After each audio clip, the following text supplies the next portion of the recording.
Good afternoon, everybody. My name is Bill Nedwich. I'm the president of Fort Taber, Fort Rawdon Historical Association and Military Museum. I'd like to thank you all for coming today. It's a fantastic crowd.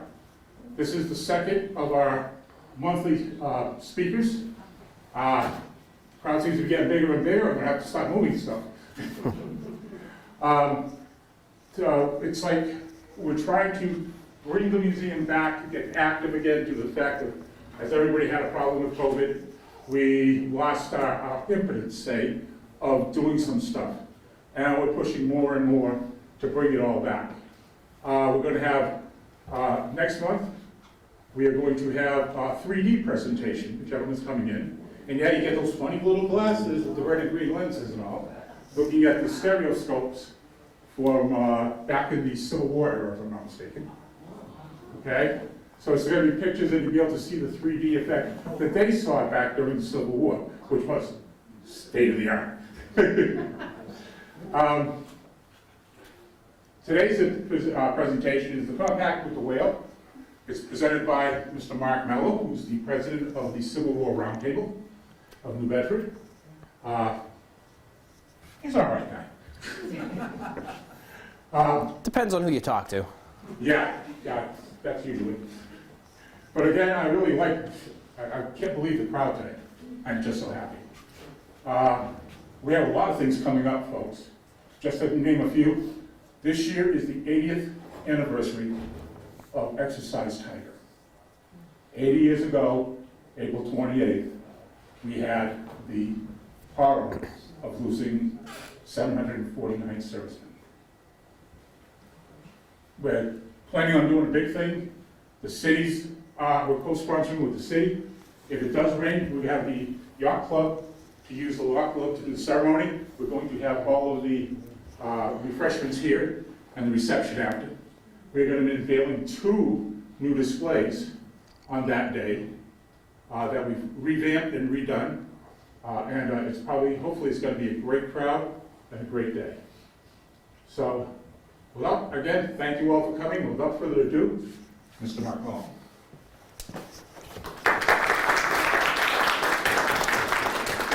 Thanks, Bill, and thank you all. Wow, this is really good. It picks right up on you. Thank you all for coming out. This is a tremendous group for a Friday afternoon. Been a long weekend, can you tell? A Sunday afternoon in the middle of February is what I meant to say. And a blustery one at that, so thank you all for coming out. I always joke that I think speakers, similar to wrestlers, should have a walkout song, you know, to get everybody hyped up. I do not, though, so. A whale song, yes, oh my goodness, what do you call that? Sea shanty, thank you, holy moly. A sea shanty would be appropriate for today. This presentation is based upon what my thesis was, which is involving the story of New Bedford's whaling industry and kind of the effects that the American Civil War had on it and how it was perceived for a very long time, and kind of the argument that I'm going to make today, which is slightly different, kind of towards the resiliency of this city and its ability to adapt with changing times, especially with the American Civil War. So our story today, we're going to start at the end of the American Civil War. In fact, a few months after most people would agree the Civil War actually came to an end in June of 1865. We're not here in New Bedford, but rather we're thousands of miles away in the northern Pacific reaches, very close to the Arctic Circle. As the Arctic ice is starting to break up, we can imagine whale ships in the midst of those floating icebergs in the ocean. And on top of one of these whale ships is a captain by the name of Thomas G. Young. He's the master of the whale ship Favorite, which properly is out of Fairhaven, but we'll claim title to that today since we're here in New Bedford. And Captain Young, standing defiantly on top of his cabin, brandishing bomb guns and revolvers. He's ready for a fight. Who is he going to fight? Well, the Confederate naval officers and sailors who are about to board his whale ship.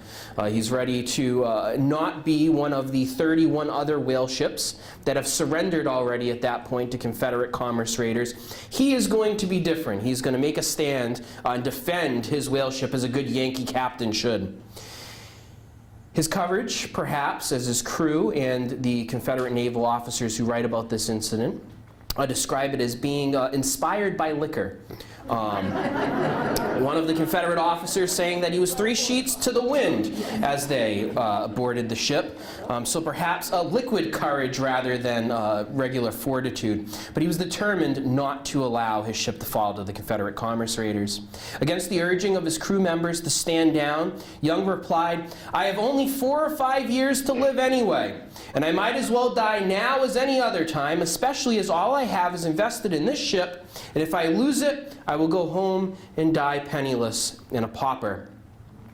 His crew, in the old expression of discretion, the better part of valor, removed the percussion caps from the revolvers that he was brandishing and the bomb guns that he was brandishing. Mind you, without those percussion caps, those weapons were not going to fire. Young, apparently in his drunk stupor, did not realize that the percussion caps were not on the weapons. The Confederate boarding party neared and warned Young that if he didn't stand down, the guns on the CSS Shenandoah would open fire on his ship, basically blowing the ship away. Young replied, "Blow away my buck, but may I be eternally blasted if I haul down that flag," pointing at the American flag flying on top of his whale ship, "for any cursed Confederate pirate that ever floated." Young at that point pulled the trigger and click. Nothing. No percussion caps. No, the gun was not going off. Young decided at that point that it was best for him to also surrender, similar to how his crew treated the instance. Back here in New Bedford, though, headlines in the local newspapers and in the whaleman shipping list proclaimed the man who defied Waddell the pirate.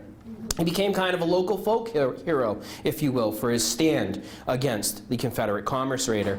Historian Leonard Ellis, writing in the late 19th century about the incident, believed Young's example was something to be admired. Quote, "He exhibited a brave and determined spirit, worthy of a Yankee captain." Ellis then concluded, enough has been given to show how much the whaling industry had been crippled by the American Civil War." End quote. I want to challenge a little bit Ellis's claims that the whaling industry had truly been crippled, and beyond that, that the New Bedford as a whole, the city, had been crippled by all of this. Young did not exhibit brave and determined spirit of a Yankee captain. He was inspired by liquid courage. And contrary to Young's plea, he did not die penniless, nor did he die a pauper when he returned here to New Bedford. He lived out his remaining days quite comfortably, enjoying the payments from insurance claims that he made after returning home for the destruction of the ship that he owned. Most of New Bedford's whalers, I would argue, enjoyed a similar, if you will, albeit unorthodox, success from the war. Between insurance claims and an international tribunal called the Alabama Claims, most had recouped all the losses that they would suffer during the Civil War, and significant capital flowed into New Bedford in the wake of the American Civil War. It should not surprise us that much of that capital was invested in something new. When you drive through New Bedford today, you no longer see whale ships, but you see the legacy of what came next, the textile industry and mills. But before we get to that, I don't want to give away the ending totally. We are here in New Bedford. We know that New Bedford's whaling industry really starts to build in the wake of the 1790s as transitions are made from Nantucket, the premier whaling port during the colonial era, over here to the mainland, to the deep harbor that was New Bedford Harbor, better for the whaling industry, better for moving ships in and out of, and closer to the resources where the whale oil, could be sold. So this city developing, by the 1850s, over 300 whaling ships calling New Bedford home. Really the premier whaling port here in this country, and becoming one of the richest cities in the country as a result of it. But by the 1850s, things started to change. I love this image. This image is from a little bit later in the 19th century. But you look at the sheer amount of casks of whale oil sitting on the docks here, right? A testament to how prolific all of these whaling ships had been. And a lot of people will look at this and go, oh, that's a good thing, right? All those whale casks, all those casks filled with whale oil sitting on the waterfront. This image is a sign of recession, depression, if you will. The more casks that sit on the waterfront, the worse the industry is doing, right? So this is a hearkening, and when you read accounts from the years in the immediately preceding the American Civil War, you will see that the country had fallen on an economic depression, that the whaling industry was struggling, especially as it began to compete with petroleum, which was discovered in Pennsylvania. So the whaling industry not only has a glut in the market in the sense that there are so many whaling vessels going out and producing so much product in the midst of an economic depression and competition from other sources, that the whaling industry is starting to struggle by the outbreak of the American Civil War, starting to see a slight decline as a result. Of course, I would be remiss if I didn't make mention also of New Bedford's importance as a stop, if you will, on the Underground Railroad. And the sentiment that came with that, the Republican sentiment that came with that, and the abolitionist sentiment that came with that. The Anaconda Plan, though, as the Civil War breaks out, April of 1861, Confederate guns open fire on Fort Sumter in Charleston Harbor, thus beginning what ultimately would be the bloodiest conflict in American history, the American Civil War. With the firing on Fort Sumter and the secession, not only of those original southern states that seceded, but then the 4 northern southern states that follow in the wake of President Abraham Lincoln's calling for troops to squash the rebellion. The general-in-chief of the armies at that time, a man by the name of Winfield Scott, on his way out, long hero of the American wars in the past, serves in the War of 1812, serves in the Mexican-American War, where he probably wins the most fame, still in that office in command of all of the United States armies. He has to come up with a plan that is going to combat in some way this rebellion, that's going to squash this rebellion. And ultimately the plan, not originally named this, but will be dubbed this by the newspapers, the Anaconda Plan, will serve as the basis of United States Army strategy in the American Civil War of how to squash this rebellion. A key part of the Anaconda Plan, much like the anaconda snake is a constrictor, it constricts its prey by squeezing the life out of it. The idea of the Anaconda Plan is to squeeze the life out of the Southern rebellion. And part of this is a Union naval blockade. Union naval blockade is intended to block off all those southern ports and to cut off shipping, transportation, trading across the ocean, especially with European nations. But as James McPherson, noted historian of the American Civil War, indicates, this would be a Herculean task. 3,500 miles of coastline to blockade. Oh, and by the way, the U.S. Navy at the outbreak of the American Civil War, 42 vessels. 42 vessels spread across the entire globe. 3,500 miles, 42 vessels, you tell me how that's going to work, right? They're going to have to get creative. Not only are they going to have to produce more ships to be part of the U.S. Navy, but they're also going to come up with an idea that ultimately will be dubbed the Stone Fleet. Gideon Welles, or Father Neptune, as Abraham Lincoln referred to him as, the Secretary of the Navy, is going to be approached by one of his undersecretaries, then the Chief Naval Clerk, Gustavus Fox, and an unknown clerk who's working in the U.S. Coastal Survey, a man by the name of Alexander Bach. Both of these men are going to approach him with the idea of buying up old vessels in ports and sinking them in southern harbors to help blockade them, to block them off. The idea being those old vessels, fill them with stone, auger a hole in the side of them, pull the plug, let them sink, and they can block shipping channels and harbors. Not a bad idea, right? That's a pretty cool idea. An interesting way to try to make this blockade effective in the face of such overwhelming odds. At first, they're going to decide that they want to sink these ships in Savannah, on the harbor there at Savannah. The Confederates are going to beat them to the punch, though. The Confederates don't want the U.S. Navy invading Savannah, so they're going to sink their own ships in the harbor there, basically rendering it useless. So they are going to transfer their location that they're going to focus on from Savannah to Charleston. George Morgan, who will be the government's purchasing agent, notably the brother-in-law of Gustavus Fox, interesting how that works, both now and then, authorizes local merchants here in New Bedford, I.H. Bartlett and Sons, to begin purchasing up old whaling vessels to be part of this Stone Fleet, to be part of this attempt to blockade these harbors. They are going to offer $10 per ton for each of these ships.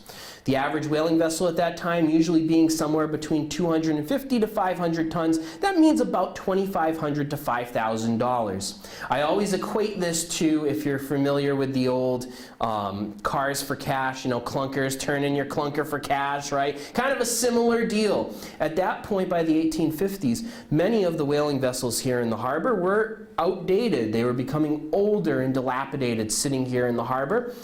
Not doing much. Well, yeah, you can fix them up, but if somebody approaches you and offers you $10 per ton for a ship that really effectively may get one, maybe two more voyages out of it, that seems like a no-brainer to me, right? It's like when you have 100,000 miles on your car, and you're like, I can trade it in now or wait. Well, you wait, and then the engine blows on you. I did not have that happen to me in April. Or you trade it in and you upgrade, right? So this opportunity is seen as a great opportunity by many merchants living here in New Bedford. The U.S. government's also going to offer 50 cents per ton of stone that can be collected. 50 cents per ton. Around 7,500 tons of stone is collected here in New Bedford. That's about $3,500 of payments that are made to local farmers, right?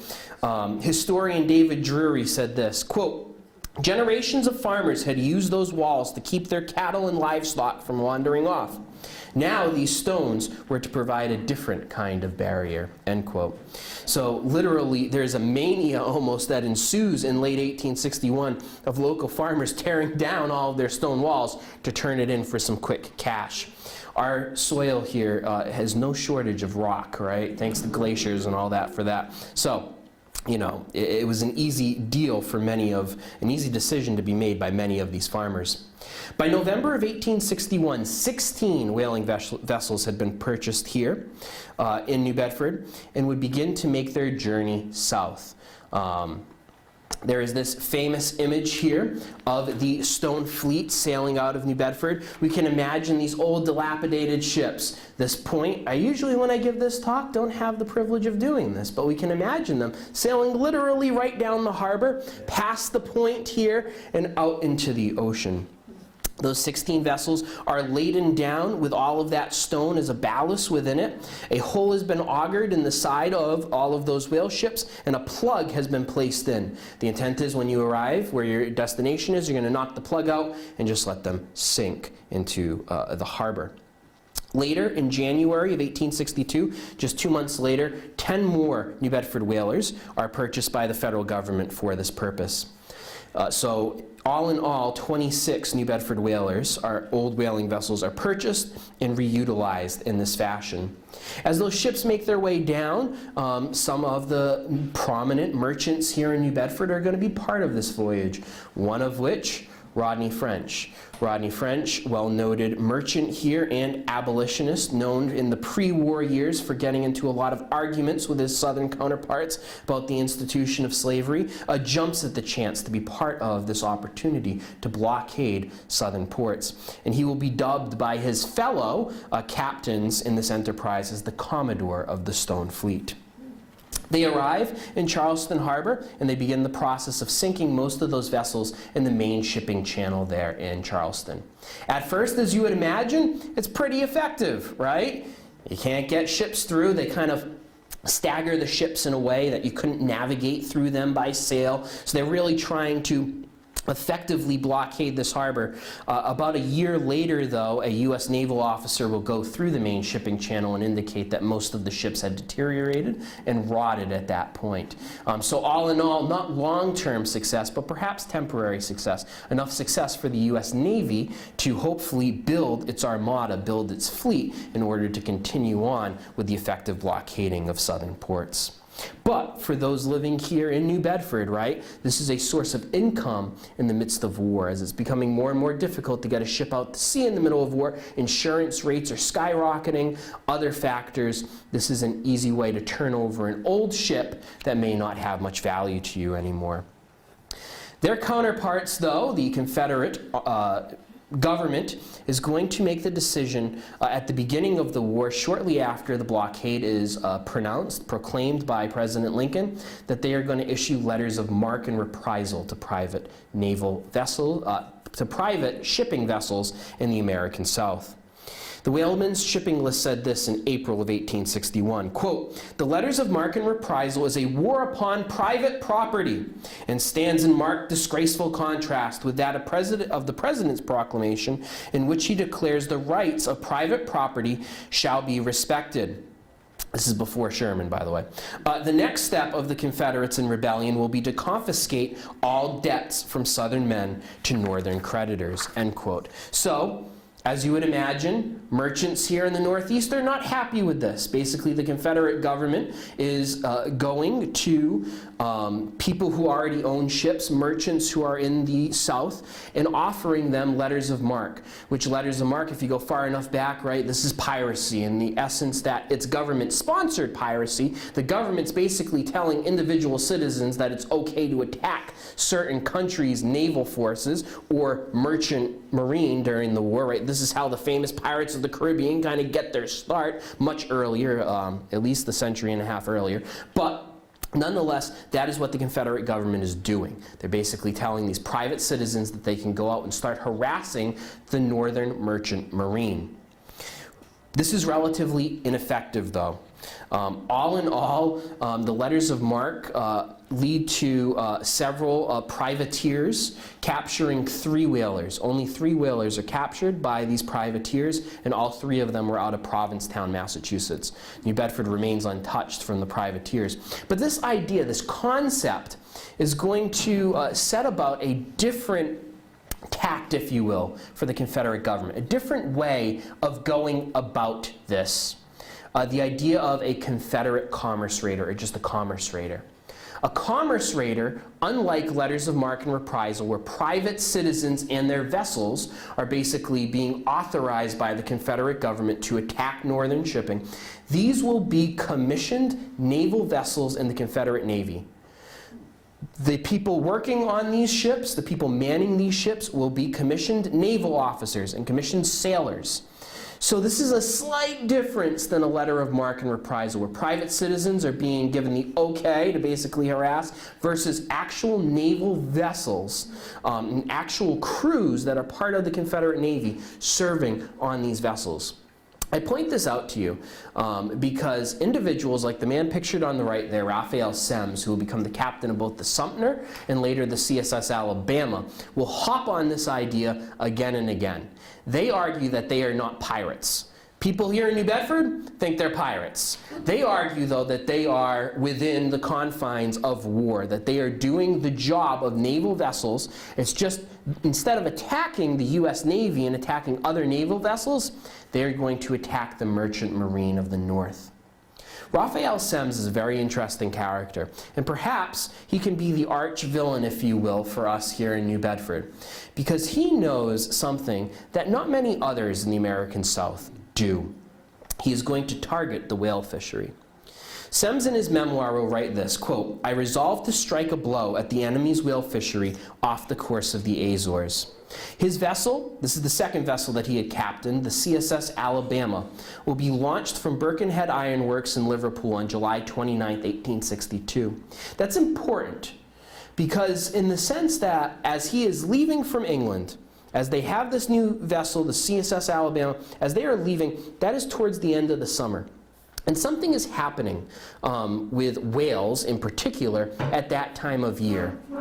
The Gulf Stream has carried, at that point of the year, literally millions of krill and plankton, other little ocean things. I'm not a biologist. All those little ocean things that right whales in particular, a baleen whale, like to eat.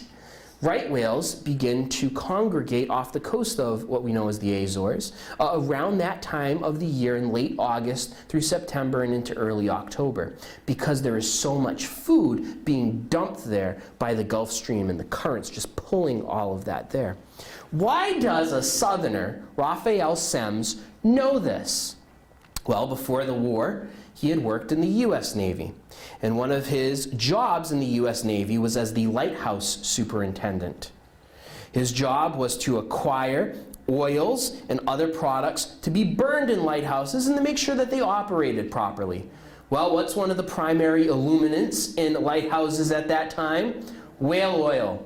He had already dealt with New Bedford whalers. He had dealt with whalers all across the Northeast, and his job is the superintendent of lighthouses for the U.S. Navy. He knew how they operated, and he's not a huge fan of whalers. He's not a huge fan of Northeasterners. He sees them as crass. He sees them as bombastic. He sees them as strong-headed. This does not describe any of us in this room, right?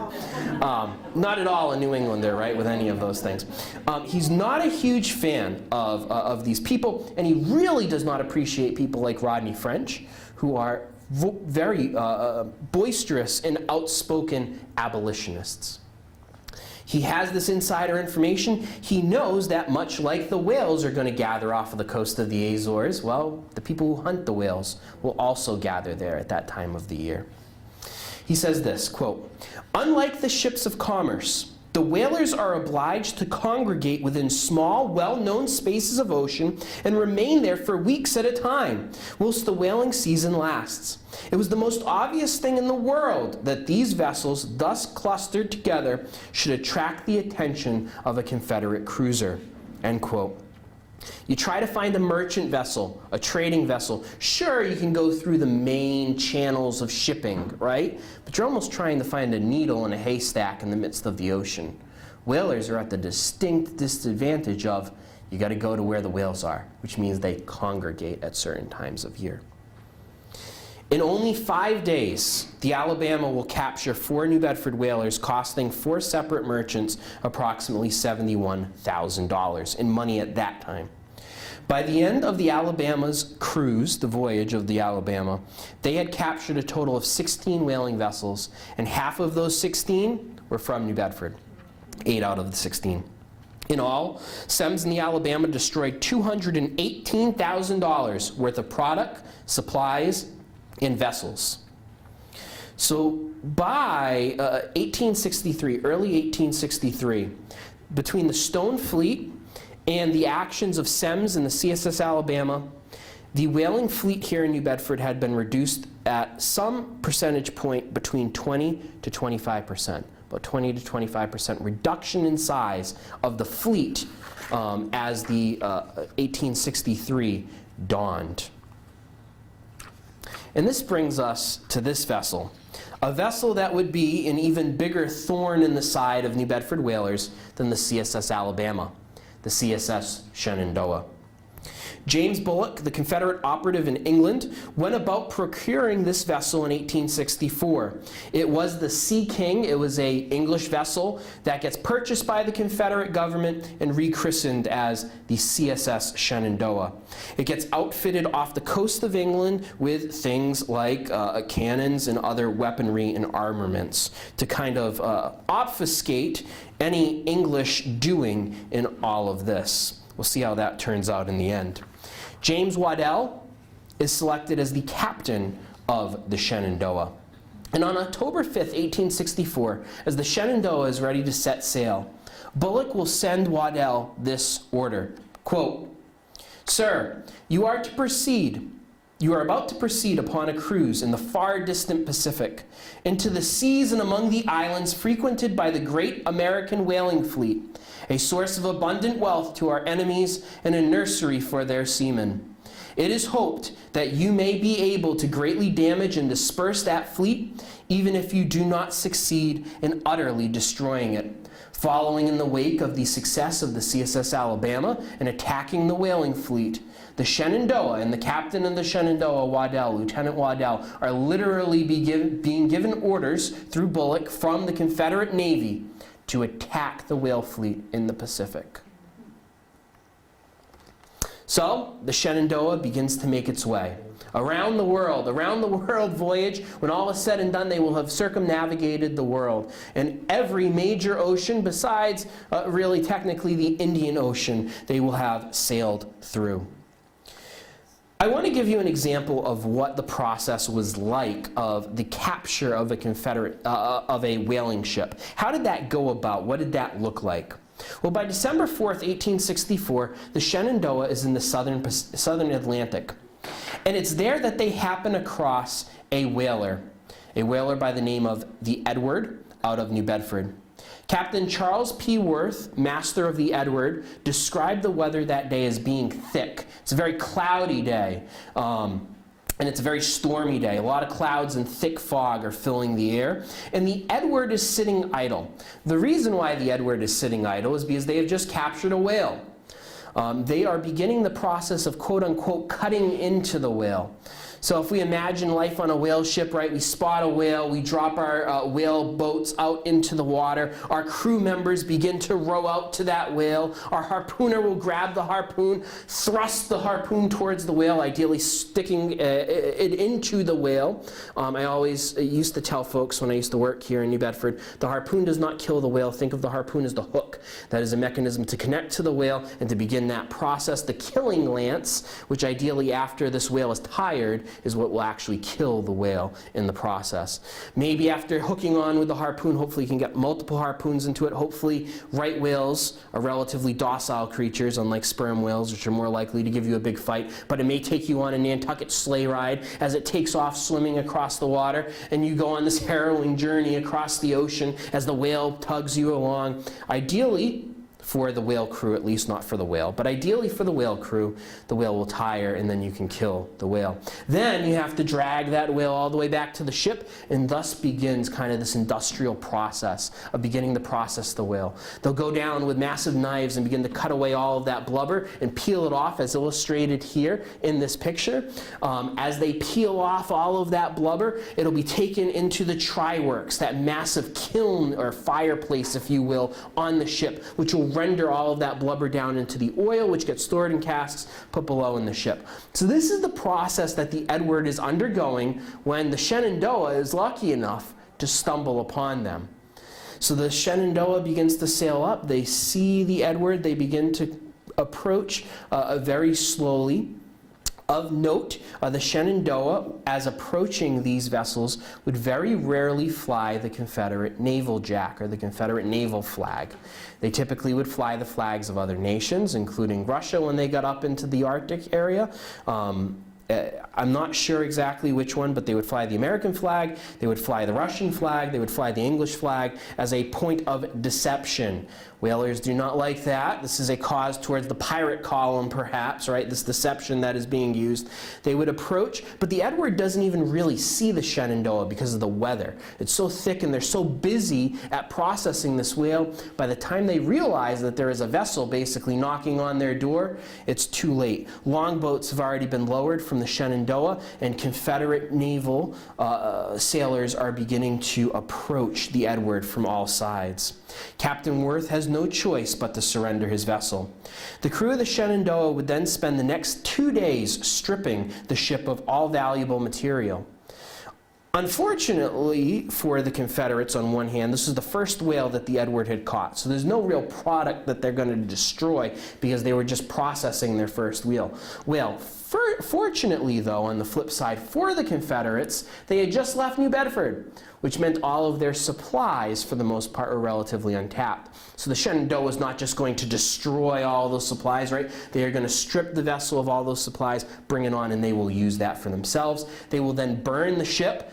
Common practice amongst the CSS Sumter, Alabama, the Shenandoah, to destroy the vessel, and then they will bond the crew out, parole the crew, dumping them on a local island to be picked up later by somebody else. So it's pretty common practice. The crew of the Edward will be dumped on Tristan da Cunha, in the care of the local people living there, and later the USS Iroquois would come and pick up those whalers who had been marooned, if you will, in South America.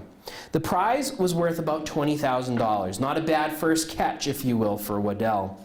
In a letter written by Captain Worth, dated January 10th of 1865, he wrote this, quote, "We were robbed of everything we possessed, but our clothing, and part of that was stolen on board of the Shenandoah.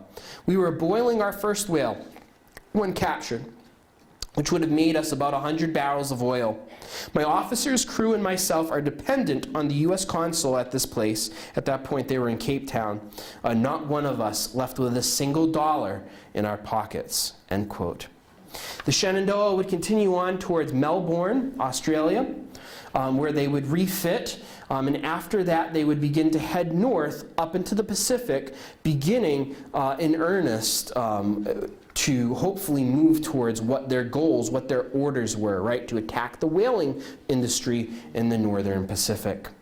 As he makes his way up, he is in what we would call Micronesia, or in the area of Micronesia today, where the Shenandoah comes across 4 vessels laying at anchor in a harbor in modern Micronesia.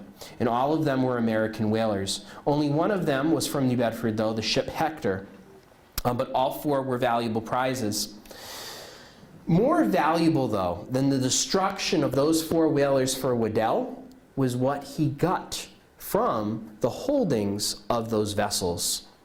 What he found on those vessels were logbooks, whaling logbooks, that detailed where they were going, where they were planning on going, where they had captured whale, right? Logbooks for whalers and whaling merchants and whaling captains were key, right? Whales are very predictable creatures. They're going to be in the same spot every year, usually based upon whether they're breeding, whether they're feeding, whatever they're doing. They're going to congregate in certain areas. So you use those maps and those logs to tell you, much like a modern fisherman today would, where to go certain years at certain times of the year. Well, now Waddell has these logbooks in his hand.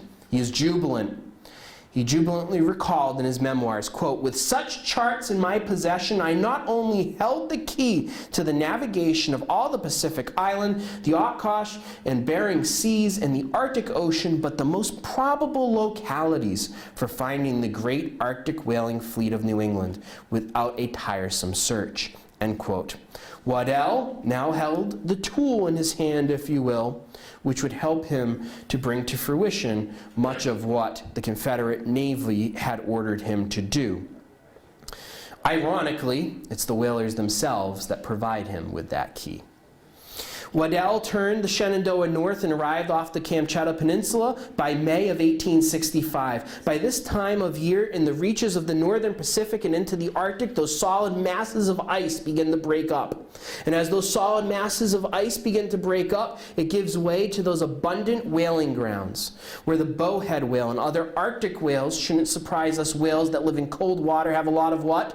Blubber. Means a lot of oil, right? They can be very prolific if captured and processed. So whalers would begin to make their way into those northern reaches late May into June as the Arctic ice began to break up. Waddell's men sighted a Yankee whaler in the distance in the midst of breaking ice flow, and kind of this comedic scenario breaks out, where the Shenandoah is on one side of a chunk of ice, and the whaler is on the other side of the chunk of ice. At this point, the Shenandoah is flying the Russian flag, so it looks like it's a Russian naval vessel, and they kind of awkwardly follow each other on both sides of this massive chunk of ice. And the whaler's kind of hoping that that chunk of ice keeps going and they can kind of get away, and the Shenandoah is just waiting for it to break up, and sure enough, what happens? The ice flow starts to break up, and the Shenandoah can capture the vessel. They strike the Russian colors, raise the Confederate colors, and they capture the vessel. This is the Abigail of New Bedford. Waddell sends out his boarding party. The master of the Abigail is a captain by the name of Ebenezer Nye. The Nye is pretty famous around here. After expressing his disbelief that how in the world is there a Confederate naval vessel here? We're literally almost as far as possible away from the United States, where this war, by this point, by the way, technically over on the mainland here, but nobody in the Pacific Ocean knows this yet. How on earth are there Confederate naval officers here? And why are they capturing my vessel? Nye doesn't know what to do with this scenario. And the Confederate naval officer, a young lieutenant, says this back to him, quote, "Well, sir, we have entered into a treaty offensive and defensive with the whales, and we are up here by special agreement to dispose of their mortal enemy." Supposedly after saying that, the young lieutenant pointed at Nye and said, "That's you, sir." Nye had not only been captured now by the Shenandoah, But if we rewind a few years ago, Nye had also been one of the New Bedford captains that had been captured by the CSS Alabama. This is the second time that this poor captain has been captured by a Confederate commerce raider. One discouraged member of the crew proclaimed, quote, "You are more fortunate in picking up Confederate cruisers than whales. I will never again go with you, for if there is a cruiser out, you will find her," end quote. Perhaps Nye's legacy was a little tainted by the experience as well. More importantly for our story, the Abigail is going to give Waddell another tool. And this time it's in the form of a person, a man by the name of Thomas S. Manning. Thomas S. Manning is the second mate on that vessel. Although he is on a New Bedford whaling ship, he is from Maryland originally. And he may be on a New Bedford whaler, but he has Southern sympathies.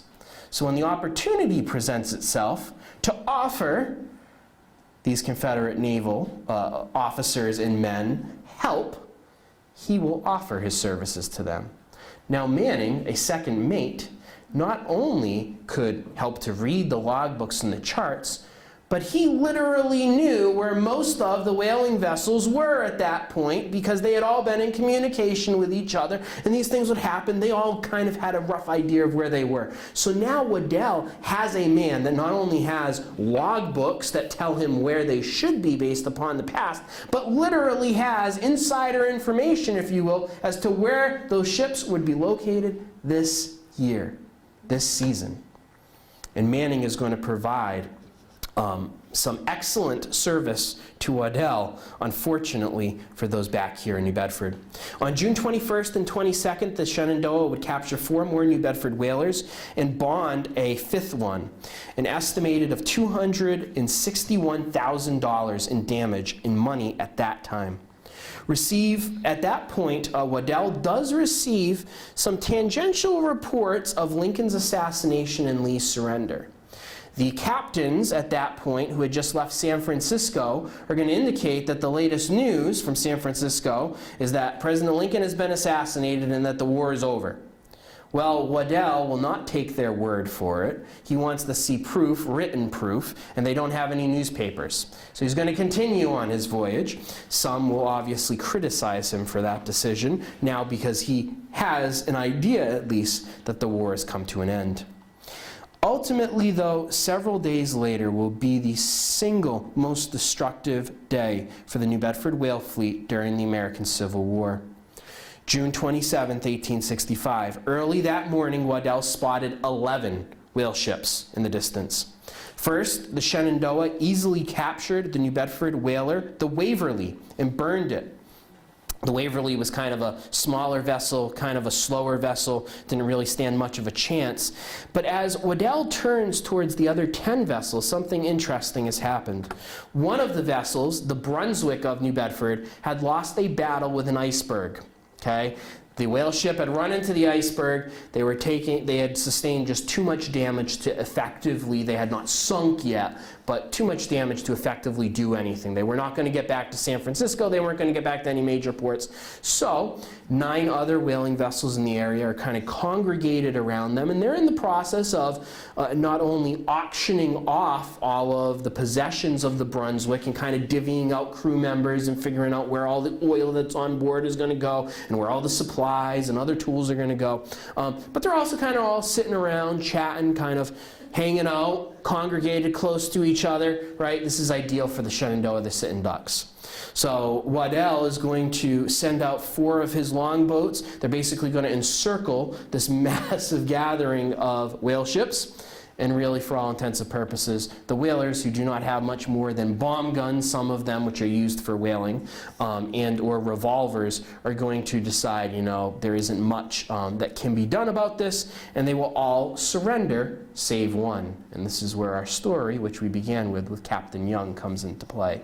Captain Young would make a stand, but ultimately even he would surrender.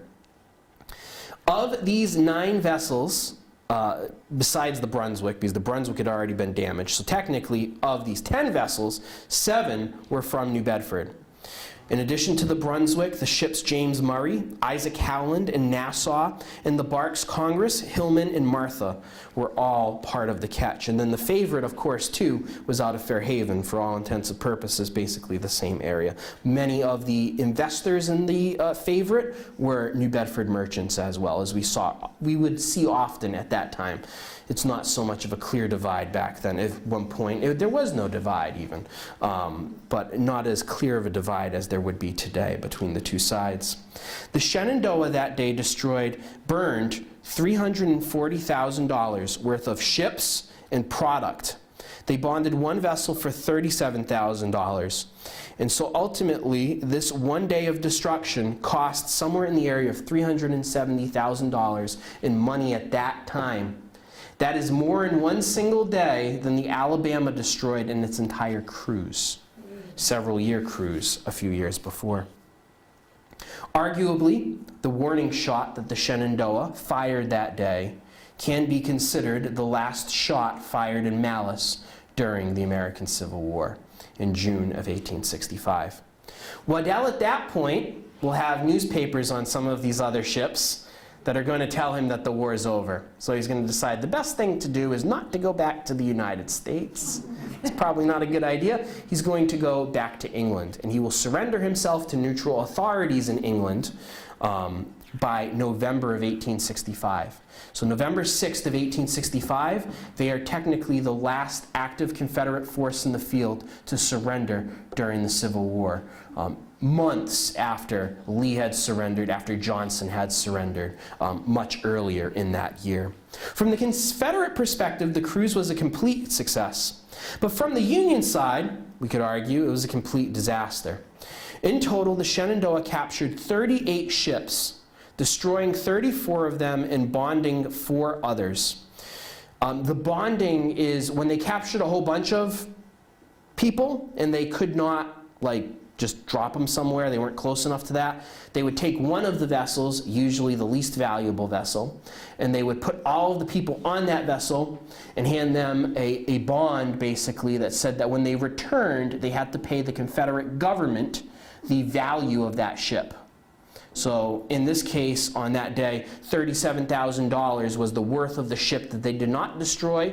The captain of that ship was supposed to pay that to the Confederate government upon his return to San Francisco. Obviously, the war was over. There was no more Confederate government. That never happened. But that was the principle. So that's what the 4 bonded ships is about.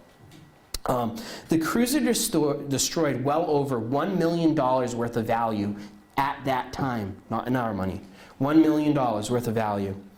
And $752,000 of that, over $1 million, was, as a result, New Bedford whalers that had been destroyed. So very heavily pointed towards New Bedford. 25 of the 38 whale ships that are captured by the Shenandoah are from New Bedford. So New Bedford, by far, will take the biggest blow from the Shenandoah. The Republican Standard was quite upset, as you would imagine, at this, and what they would have argued the Navy's failure to protect the industry.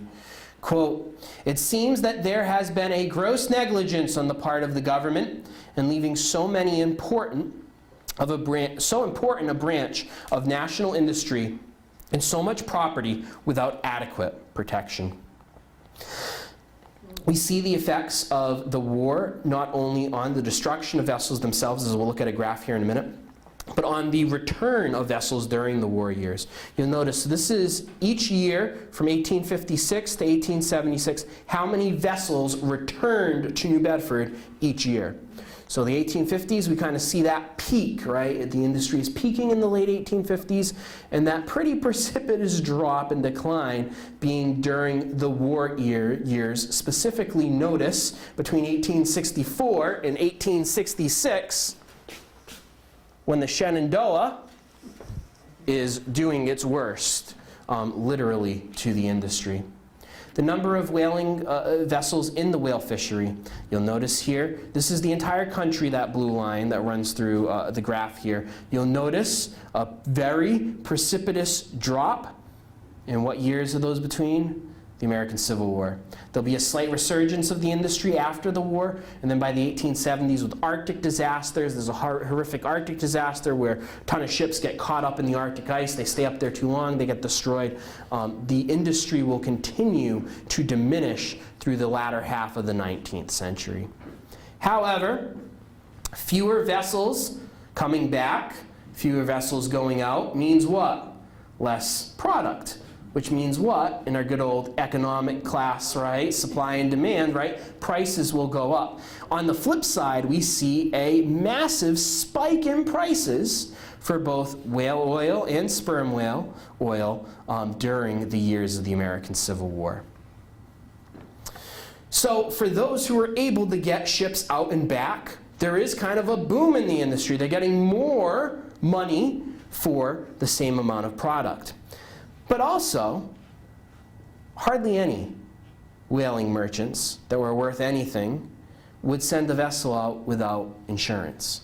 Much as we probably would never, although we're required for it, but much as we should not drive a car without insurance, right? You would not send a whaling vessel out to sea without insurance. Whalers paid high premiums for insurance during the Civil War.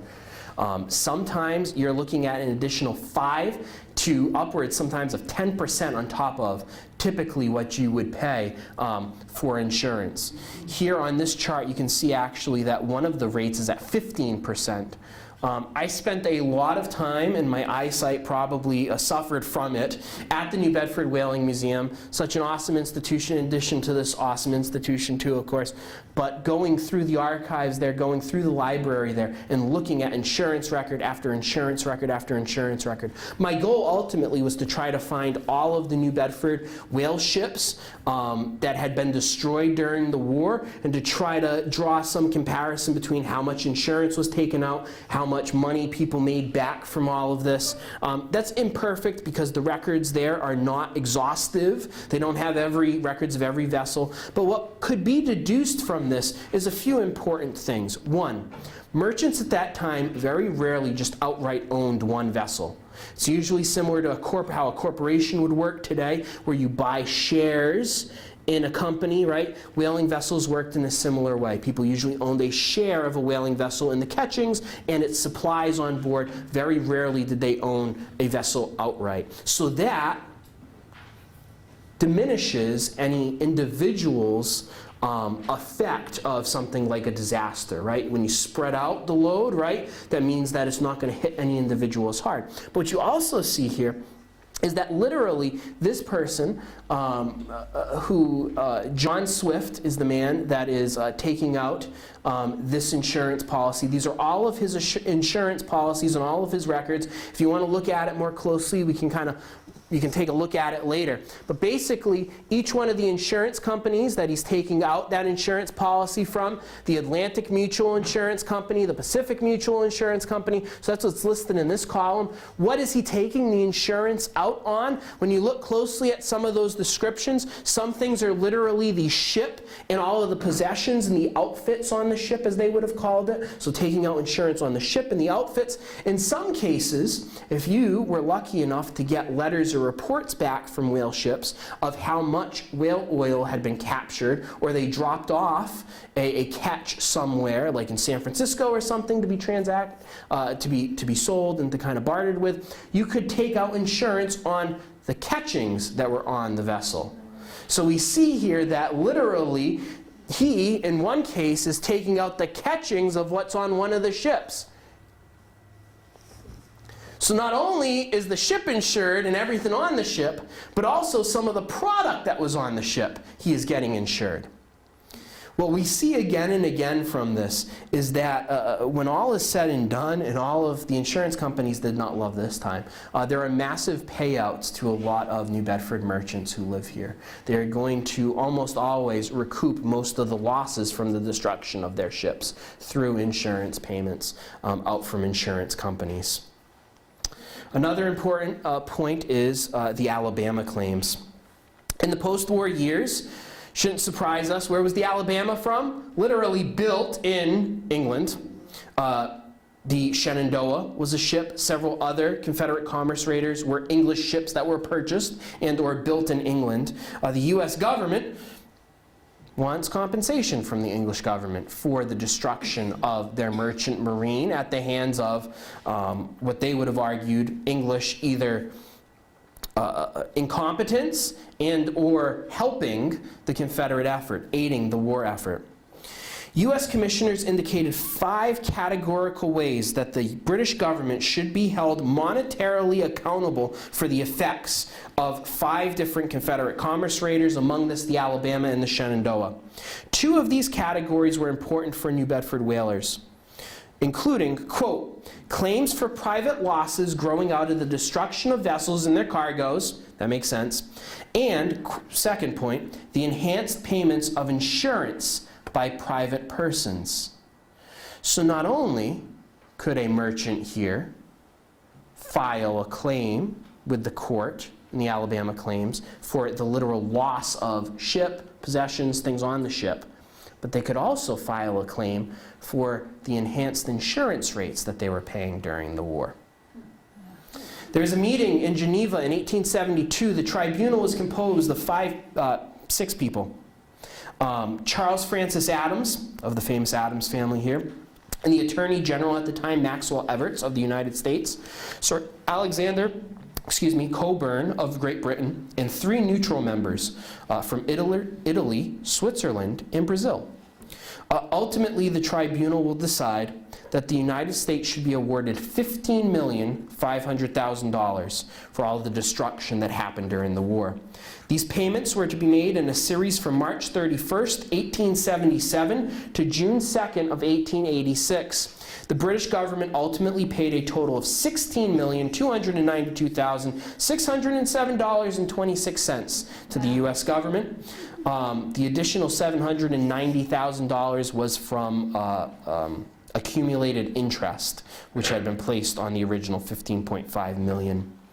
In New Bedford, the State Department basically is given this money, and they have to issue it some way to the people who deserve the claims, right? So what they're going to do is they will commission law offices in different places as commissioners of the court to handle these claims and to kind of arbitrate these claims, collect them, and then kind of help issue that money. Here in New Bedford, it'll be the office of Clifford, and Crapo, one of the most prominent firms in New Bedford at that time, Charles Clifford, Ashley Clifford, and William Crapo, who will be deputized as commissioners of the court, and they will begin to take, quote, to take testimony of such witnesses as may come before you to be used in the investigation of any claim or claims which may be presented to this court. Ultimately, what they will collect is a whole bunch of these forms. Basically, government forms, very basic, in which different details will be put in based upon the claimant. I like this claim because it's actually, I think it's a fairly interesting claim. It's for the ship Nassau, and one of the complainants in this, one of the part owners in this, a woman by the name of Hannah P. Payne. So when we look at her claim, she's making it based upon the destruction of the ship Nassau, which was destroyed by the Shenandoah. All of her information, kind of, her background, where the event happened, all that kind of stuff on the first page. On the second page, who are the other investors in this enterprise? All listed out, and what is their share of ownership? When we look here, we'll see that Hannah's share in her ownership was about 11/32 of the total ownership of the ship. What is the value of money based upon those calculations here that she should get, kind of formulated here based upon how much oil was on the ship at the time, what was in the possession of the ship, and ultimately here the final balance, what she should be paid out for it, about $7,781.80. You can go through the records at the museum and you'll see these again and again and again. You'll also find, more interestingly to me, these smaller pamphlets of paper, kind of loose leaf, in which individuals were writing letters out to the commissioners about their own thoughts on all this. These are people who did not own part of the ship, but were captains, were mates, were sometimes the whalers on this ship. There's some really interesting ones where whalers were writing out, and it accumulates to like $15, but they wanted the money back for the pants that they lost, or the book that they lost, or the family Bible that was lost as a result.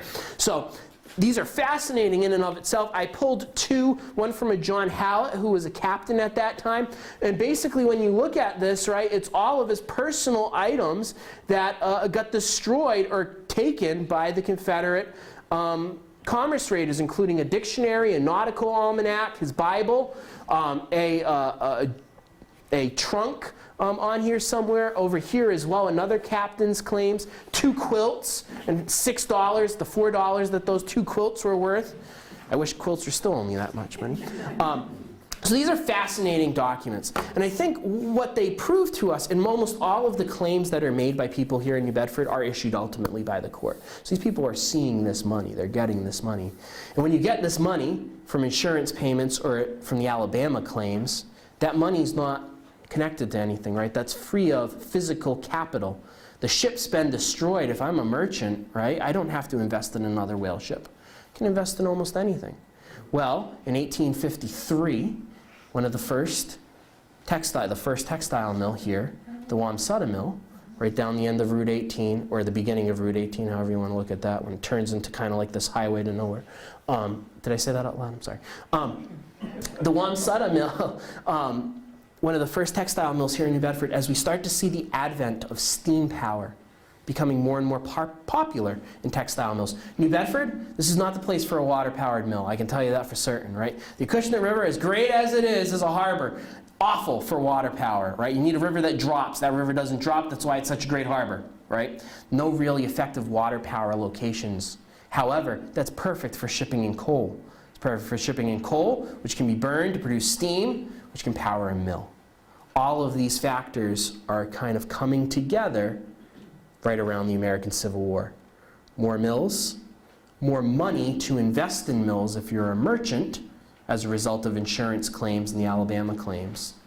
The burgeoning of the textile industry here in New Bedford. All in all, Clifford and Crapo's office will issue $301,000 in payments as a result of the Alabama claims. The destructiveness of the Confederate commerce raiders had a few benefits for the whaling industry, and more importantly, New Bedford as a whole over the course of the war. The whaling fleet shrunk by nearly 40% between old whale ships sold as part of the Stone Fleet, vessels destroyed by Confederate commerce raiders, and other vessels that had never left the port during the war years. Fewer vessels went to sea. With fewer vessels whaling, New Bedford produced less oil. Following a time in the 1850s where the industry grew larger than its markets, the American Civil War provided a welcome reprieve from declining prices. In fact, prices rose dramatically during the war years. For those who sent whale ships to sea during the war, potential profit increased significantly, but at a much higher risk. Increased profits led many to reinvest in whaling. Recovering from the panic of 1857, the overproduction of the late 1850s, many like William Gifford renewed investments in the industry. And by the late 1860s, whaling had rebounded. But by the 1870s, with increased competition resulting from the refinement of crude oil, and markets were once again unfavorable. Arctic disasters only compounded these negative effects and slowed the decline of the whaling industry. However, for some like Matthew Howland, availability of capital during the American Civil War offered a new opportunity. Steam-powered industrial mills gained popularity by the mid-19th century. No longer tied to water power, places like New Bedford, which had limited energy-producing water sources, could build their own mills. Having ready access to coal via shipping routes, the number of steam-powered mills in New Bedford increased exponentially during the latter half of the 19th century. By the dawn of the 20th century, New Bedford was one of the leaders in steam-powered mills in the nation. This story, I would argue, is an example of how something as destructive as war can force a paradigm shift within a community. It is a testament to the community's resiliency and adaptability, the transition from whalers to weavers. Thank you all.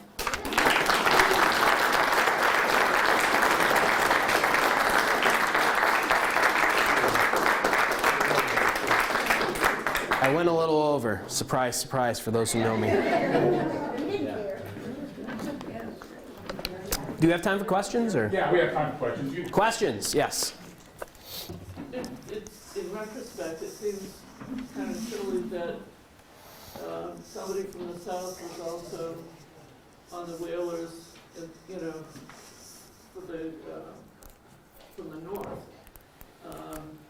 That person who, was it? Manning, yeah, Thomas Manning. Was that the common thing, the north and south? I know it's business, but still. Yeah, so that's an interesting question. I won't say that that's overly common at that time, really, for North and South.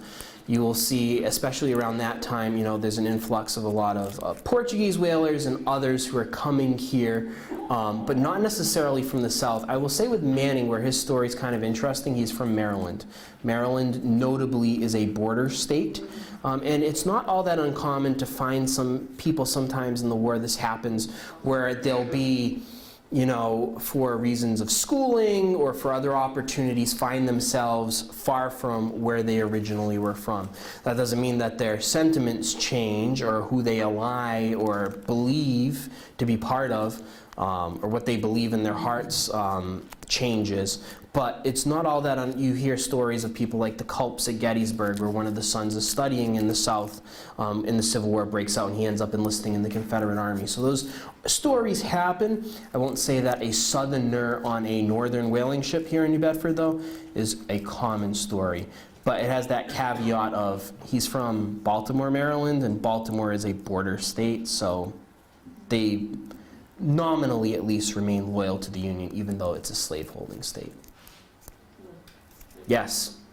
So where did the Confederate boats come from? Were they part of the U.S. Navy before that? Yeah, it's a great question. It depends, is my answer. At first, we see the actual capture of some U.S. naval vessels. The famed CSS Virginia, for example, right? The ironclad vessel was the Merrimack. It gets rechristened in the Confederate Navy. Almost all of the commerce raiders we see are coming out of England, though, usually. The Alabama, the Shenandoah, just two prime examples where there's actually Confederate operatives in England who are both requesting the building of new vessels, in the case of the Alabama, a brand new vessel that gets built in the Birkenhead Iron Works, or the Sea King, which becomes the Shenandoah that gets purchased. The Confederate Navy, worth noting though, is a floundering institution from the beginning, never will be anywhere near what the U.S. Navy will become. The U.S. Navy goes from 42 vessels at the outbreak of the war, by far the largest Navy in the world by the end of the war. So part of that is the availability of where you can build ships and stuff like that. There are certainly shipbuilding locations in the South, though, too, as well, which will be put to work with varying degrees of success. So in the commerce raiders case, almost always they're being purchased from England or repurposed ships. That's where the Alabama claims comes in the case. But they're also producing ironclads, if you will, too, in the American South during the Civil War. They're being used by the Confederate Navy. But I don't think it's an overstatement to call the Confederate Navy a floundering effort from the beginning. Yes? What compelled the British, the English, to comply with going to a court of, to advocate the... Yeah, that's a fantastic question. One, which, how much time do you have? It's a very complex answer. To that, Mike, what was the question? yeah, so the question was, what would compel the English government to kind of be complicit, at least, in providing these ships and things? There's a few factors that play into this, similar to the idea of why would the English government offer support to the Confederacy during the war. This is an argument that goes back and forth whether or not the Confederacy can receive foreign aid and support, at least nominally, if not actually in human power. It certainly is a desire. When Jefferson Davis becomes president of the Confederacy, one of his first acts is to send commissioners to Europe to try to gain support from European nations. So he's trying to leverage those European nations to join his side, basically, whether that's through offering money, whether that's through offering actual support, or just nominal support. Keep in mind, President Lincoln's big argument here is that the Confederacy does not have a right to be an independent nation. They do not have a right to secede from the country. And a lot of Lincoln's arguments early on are based upon that principle. Foreign recognition could change the complexity of whether this is a civil war, a war to squash a rebellion, or a war for independence for the South, whatever. We can go on and on about that. Anyways, back to Great Britain in particular. Britain relies, at least early in the war, heavily upon the American South for the textile industry. Slavery and the plantation system of the American South will feed the textile industry not only of the Northeast here, but also of other nations, specifically Great Britain, which is a strong industrial power at that time. So there are many in England who are in support of the South because that's where they're getting their product, especially industrialists in England. Are supportive of that cause. Individuals in England are also supportive of the cause. We actually see some English sailors who are on these Confederate commerce raiders and sign up as sailors. I will say that the South won the war, if you will, of propaganda in England, and convincing a lot of people in England that their cause was just. Which is ironic when you look at English views on abolition and slavery and such things. But we can argue that in many ways the South kind of wins a propaganda war in England, which leads a lot of English individuals to support the Southern cause throughout the course of the war. That and money, right? If they're going to give you money to build a ship, probably going to do it, right? So there's a few factors there, and it's far more complex than my answer even begins to describe, but there's a lot of factors that would lead to that. Ultimately, they pay the price because they have to pay $16 million to the U.S. government. Yes, sir? Can you give a couple of examples of the claims against the insurance companies for the whaling ships? I mean, I know that they lost the ships and things. That sounds like the beginning of unemployment. Yeah, so examples of the claims as in what they're claiming or how much money they're getting back or? Possessions or those things you do? Yeah, so you can definitely come up later and check out this particular one.